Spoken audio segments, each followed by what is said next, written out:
Missing Raga মিৰাই নয়, missing Raga মিৰাই নয়। ঐতিহাসিক দিন মহাবীৰ লাচিত বৰফুকনৰ জন্ম জয়ন্তীৰ দিনটোত তেখেতৰ প্ৰতি শ্ৰদ্ধাঞ্জলি জনাবৰ কাৰণে নদুৱাৰ সমষ্টিৰ ডেকা বন্ধুসকল কন্যাকা বহুমুখী পামৰ আহ্বানত সকলো ইয়াত হাতত হেংদাং লৈ একত্ৰিত হৈছে। ইয়াত বসবাস কৰা বিভিন্ন জাতি জনগোষ্ঠীৰ মানৱ সম্প্ৰদায়ৰ মানুহে ইয়াত অংশগ্ৰহণ কৰিছে। প্ৰায় 2000 লোকে অংশগ্ৰহণ কৰা এই চতিয়া ভূমিধৰ বৰদলৈ ষ্টেডিয়াম আহি ঐতিহ্যমণ্ডিত বাৰেশ্বৰীয়া ভাওনাৰ ভাওনা পথাৰত ইয়াত একত্ৰিত হৈ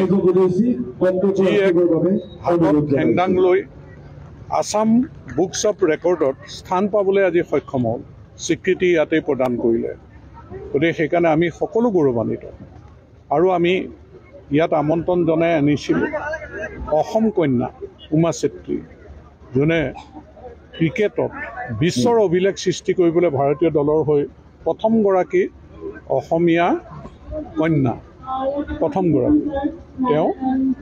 আমাক ইয়াত অংশগ্ৰহণ কৰিলে, তেওঁক আমি সম্বৰ্ধনা জনালোঁ। আৰু তিনিগৰাকী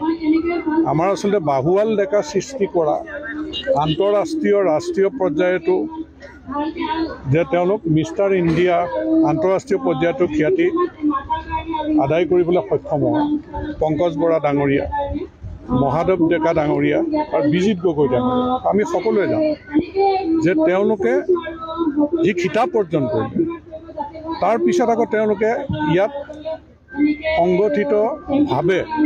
শৰীৰ চৰ্চাৰ পৰিৱেশ কৰি যি এক জাতিটোক শক্তিশালী কৰিবলৈ, অসমীয়া যুৱকক বাহুৱাল ডেকা গঢ়িবলৈ, গাভৰু গঢ়িবৰ কাৰণে যি কাম কৰি আছে তাৰ প্ৰতি কৃতজ্ঞতা জনাই আজি তেওঁলোকক আমি ইয়াত সম্বোধন কৰিছোঁ। গতিকে আমি নিজে গৌৰৱান্বিত যে মহাবীৰ লাচিত বৰফুকনৰ প্ৰতি শ্ৰদ্ধা জনোৱা আৰু আমাৰ সৌৰ্য বীৰ্যৰ প্ৰতি হাতত হেংদাং লৈ আমি জাতিটোক জাগ্ৰত কৰিবৰ কাৰণে, এইটো কাকো আক্ৰমণ কৰা কথা নহয়, এখন সমৃদ্ধিশালী অসম গঢ়িবৰ কাৰণে সকলো ক্ষেত্ৰতে যাতে আমাৰ যুৱকসকল আগবাঢ়ি আহে। আমাৰ যুৱকসকলে পথাৰ বজাৰ দখল কৰিবৰ কাৰণে, আমাৰ যুৱকসকলে সাহিত্য সংস্কৃতি ক্ৰীড়াৰ ক্ষেত্ৰখনত জগতগুৰু শংকৰ গুৰুৰ যি আদৰ্শ সেইখিনি ৰক্ষা কৰিবৰ কাৰণে, আৰু আমি যাতে অৰ্থনৈতিকভাৱে শক্তিশালী হ'ব পাৰোঁ তাৰ কাৰণে যি আমি এই হেংদাঙৰ জৰিয়তে আচলতে সজাগ হ'বলৈ, জাগ্ৰত হ'বলৈ, বা আমি এখন সুৰক্ষিত অসম, আমি এখন শক্তিশালী অসম গঢ়িবৰ কাৰণে কোনেও যাতে অসমলৈ ৰঙা চকু দেখুৱাব নোৱাৰে, কোনেও যাতে অসমৰ মাটি বেলেগ ৰাষ্ট্ৰৰ মেপত সোমোৱাই ল'ব নোৱাৰে, এইখিনিৰ প্ৰতিও আমি সজাগ হ'ব লাগিব। সেইকাৰণে আজিৰ দিনটো আমাৰ কাৰণে ঐতিহাসিক দিন। আমি সকলোৱে গৌৰৱান্বিত আৰু জাতি ধৰ্ম বৰ্ণ নিৰ্বিশেষে সকলোকে যে একত্ৰিত কৰি বীৰ লাচিত বৰফুকনৰ এই দিনটো উদযাপন কৰিবলৈ পাইছোঁ, তাৰ কাৰণে মই অতি আনন্দিত। আৰু মই সকলোকে ধন্যবাদ, কৃতজ্ঞতা জ্ঞাপন কৰিছোঁ। আৰু সংবাদ মাধ্যমৰ আপোনালোকে যিখিনি সহযোগিতা আগবঢ়াইছে, আপোনালোকলৈও মই ধন্যবাদ জ্ঞাপন কৰিছোঁ। আপোনালোকে জানে যে কন্যাকাৰ ফালৰ পৰা সম্বৰ্ধনা জনাইছোঁ, আৰু মোৰ নিজা ব্যৱসায় যিটো আমাৰ north bank tea company Nameri tea, ইয়াৰ পৰা আমি তেওঁক 5 লাখ টকাৰ শুভেচ্ছামূলক উপহাৰ আছিল। তেওঁ আগবাঢ়ি যাওক, তেওঁ আৰু নাম জিলিকক, অসমখন জিলিকাবলৈ সক্ষম হওক, ইয়াৰ কাৰণে শুভেচ্ছামূলক এক উপহাৰ তেওঁলৈ আমি আগবঢ়াইছোঁ।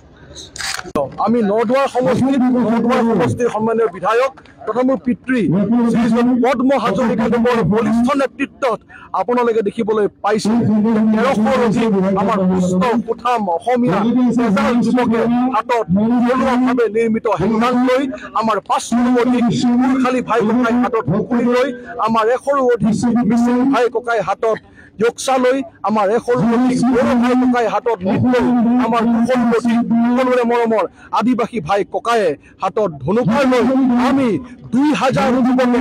পৰম্পৰাগত সাজ সজ্জাৰে সুসজ্জিত হৈ অসমৰ গৌৰৱ হেংদাং আৰু আমাৰ জাতীয় অস্ত্ৰসমূহ লৈ আমি অসম উৎসৱ ৰেকৰ্ডত আমাৰ নাম আমাৰ নদুৱাৰ সমষ্টিৰ নাম অসমীয়া স্বাভিমান ৰক্ষা কৰি আমি ঘোষিত কৰিবলৈ ইতিমধ্যে সক্ষম হৈছো আৰু এটা কথা মই লগতে কওঁ যে আমি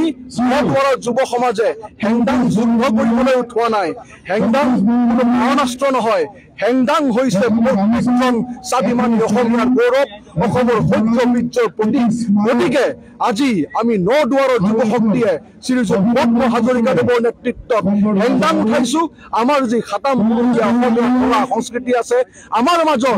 ভাতৃত্ববোধ এনাজৰী আছে আমাৰ জাতীয় বীৰ অসমৰ সৌৰ্য বীৰ্যৰ প্ৰতীক মহাবীৰ লাচিত বৰফুকনক শ্ৰদ্ধা জনাই অসম উৎসৱ ৰেকৰ্ডত আমাৰ নাম আমাৰ ভাই ককাইৰ নাম আমাৰ নদুৱাৰ সমষ্টিৰ নাম যাতে ইতিহাসৰ সোণোৱালী পাতত খুদিত কৰিব পাৰো সেইবাবে আমি হেংদাং উঠাইছো আমি সমগ্ৰ অসমবাসী ৰাইজৰ আশীৰ্বাদ